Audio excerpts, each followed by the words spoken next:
A chainsaw-wielding maniac pops out from around a corner. You're taking a picture of a corpse and then, oh no, it's not a corpse. You're climbing a ladder and then boom, creepy little girl. Kill it, kill it! All of these gaming moments are scary. They're the sort of moments that make you flinch, scream, and clench your controller in an attempt to get to safety. But once the moment has passed, you begin to feel better. The feeling of fright these moments evoke doesn't really stick with you. Games do scares pretty well, but there is a definitive difference between something that is scary and something that is horrific. And there is only one game I have ever played that has imbued me with a profound horror that stays with me to this day. That game is 2015's Soma. There is a marked difference between something that is scary and something that is horrific. You see, a scare will instantly take you from your normal, calm self to a state of extreme panic, but you will then slowly return to your normal state. You'll just be plodding around in your sea moth looking for iron when all of a sudden, oh my god, it's a giant scary fish monster. What the hell? That's certainly scary, but once you catch your breath and get to safety, you'll eventually feel alright. Something that is genuinely dreadful introduces you to a concept or situation that builds fear slowly. The more you comprehend it, the more terror you experience. And while a scare lasts for just a single instance, something absolutely horrific will remain with you for much longer. In the case of Soma, the concepts explored in this horror masterpiece have been a source of dread for over a decade of my life, and I suspect they will remain with me until the end of my days. Quick note, there are some spoilers ahead, but I'm not going to reveal everything in this game. I want to keep some aspects of it a mystery for people who haven't played it and still want to watch this video, so don't worry too much about spoilers. Okay, back to the game. In Soma, you play as Simon, and things aren't going well for our boy over here. He's gotten into a car accident and is going for a routine brain scan when all of a sudden it seems as if he is transported to a bleak, eerie mechanical hellscape. After wandering around a bunch of metallic laboratories and piecing a few things together, it is revealed that Simon finds himself in a station deep underwater in the year 2104. He learns that in 2103, a year prior, a comet struck Earth and killed most of humanity. But wait, how did he get here? Was the brain scan actually a time travel machine? Did he try to pull a Walt Disney and get frozen only to be unfreezed later? Welcome back, Mr. Disney. Are the Jews gone yet? No. Put me back in.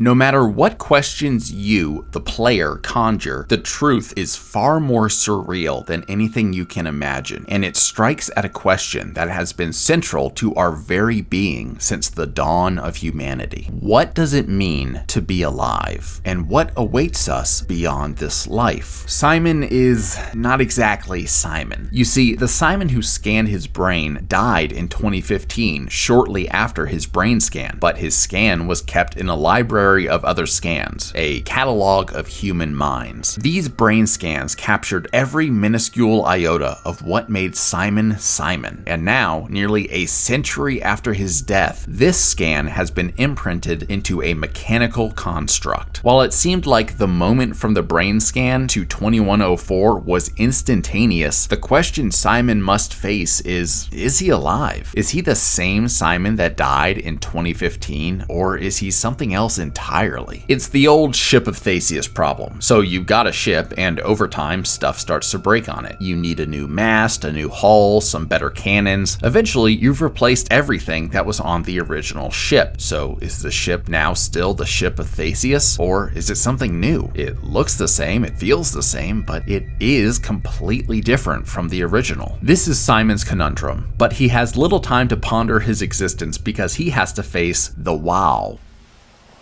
Wow. Basically, the WOW, or World Artificial Understanding, is a hyper-advanced artificial intelligence that is tasked with keeping humanity alive. But the way this machine views life is different from how we view life. To this artificial intelligence, a mechanical construct loaded with a scanned mind is the same thing as a human, so by its own logic, turning what few humans remain into twisted machines is salvation for the species. Simon and his new friend Catherine Catherine do not believe humanity should face a future where they are turned into machines. So instead, they focus on an alternative. Catherine has downloaded everyone's brain scans into a digital black box, which houses a simulated paradise, and her goal is to launch this into space well outside of the reach of the WoW, so that her and the remaining humans can experience paradise forever. While you embark with Catherine to complete this goal, there is a grim question that begins to gestate in the mind of the player as they continue on their adventure. The question is simple: whether humanity is turned into machines or lives in utopia forever, aren't both of these outcomes terrible? It's not a coincidence that the two options here represent the two primary belief systems of humanity when it comes to what happens after death. Most people believe that upon death they are either faced with everlasting paradise or nothing, and both options have terrifying implications. A life of eternal bliss seems desirable to most, but how long is eternity? Think about the longest length of time you can conjure: 1,000 years, 10,000 years, 10 million years, 10 trillion years. Whatever amount of time you can think of, that is just a drop in a bottomless bucket. Existing in any state forever, even one of pure joy, would invite only madness. Living in a paradise, simulated or otherwise, would eventually wreck your mind. That which gives you pleasure would lessen with time, and without purpose or the ability to grow, you would slowly morph into a twisted creature. You would become someone who is entirely different from who you are now, someone who takes no pleasure in that which you enjoy, someone who is not excited or who can change anything, but only endures the long agony of eternal stagnation. They made a Black Mirror episode on this, and there's a short story by Stephen King called The Jaunt that talks about this, so check those out if you love the concept. Yet the alternative is just as horrifying.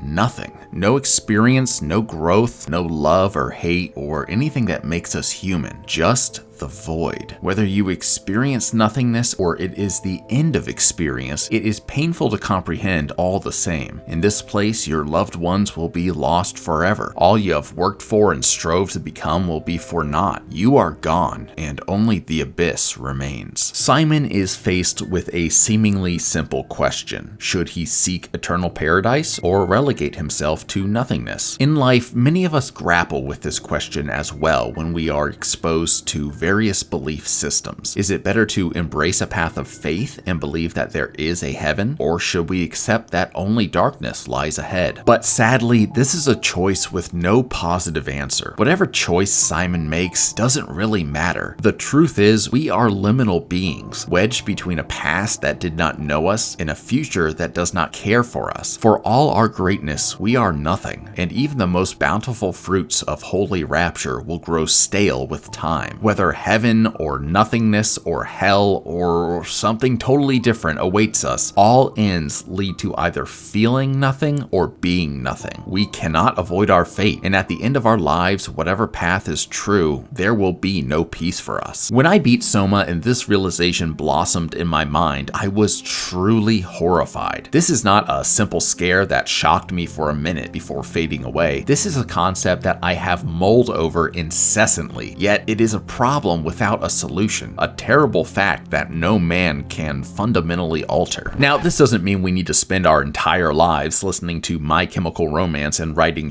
poetry about the futility of life. Just because we don't know what comes next doesn't mean we shouldn't enjoy the time we have, but this is a disturbing fact that no other game I have ever played has toyed with. I don't want to entirely spoil Soma for anyone who hasn't played it. While I have introduced some of the main concepts, Simon's Quest takes some highly thought-provoking twists and turns, and I would highly recommend any fan of true pants-shitting terror to give this game a try. Across the entire gaming medium, it is one of the most thought-provoking stories I have yet to encounter, and those that really think hard about the implications of Simon's story will emerge from this game forever changed. So this spooky season, go ahead and pick up Soma. It's only $30, and it regularly goes on sale for like $5. Honestly, it's one of the best horror games out there, and I would really recommend picking it up. Let me know in the comments what spooky games you like, as this is one of my favorite genres, and stay tuned for a new non-spooky video in about a month. Until then, a like and a subscribe go a long way, and I look forward to seeing you all in the next one. Thanks, bye.